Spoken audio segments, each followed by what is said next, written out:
এক সময় পেঁয়াজ কাটার বয়ে কখনো নিজে হাতে ডিম ভেজে খাইতাম না। হাত কালো হয়ে যাবে বলে কখনো আলু কাটতাম না। সবজি কাটার বয়ে মা যখন রান্নাঘরে ঢুকতো তখন মায়ের আশেপাশে থাকতাম না। রান্নাঘরে ঢুকতাম না, যদি হাত পুড়ে যায় আর পোড়া হাতের দাগ নিয়ে বাজে দেখা যাবে, এ ব্যাপারটা খুব গুরুত্ব দিতাম। খাবার শেষে প্লেটটা টেবিলে রেখে উঠে যেতাম, তবুও মায়ের কোনো অভিযোগ ছিল না।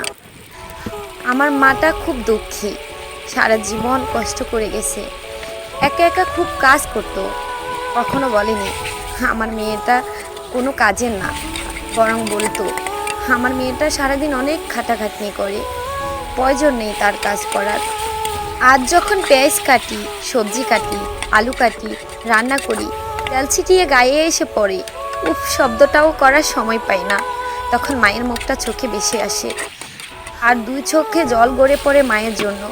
তখন খুব ইচ্ছে করে বলতে, আবার যদি মায়ের কাছে ফিরে যেতে পারতাম, তাকে কখনো কোনো কাজই করতে দিতাম না। আজ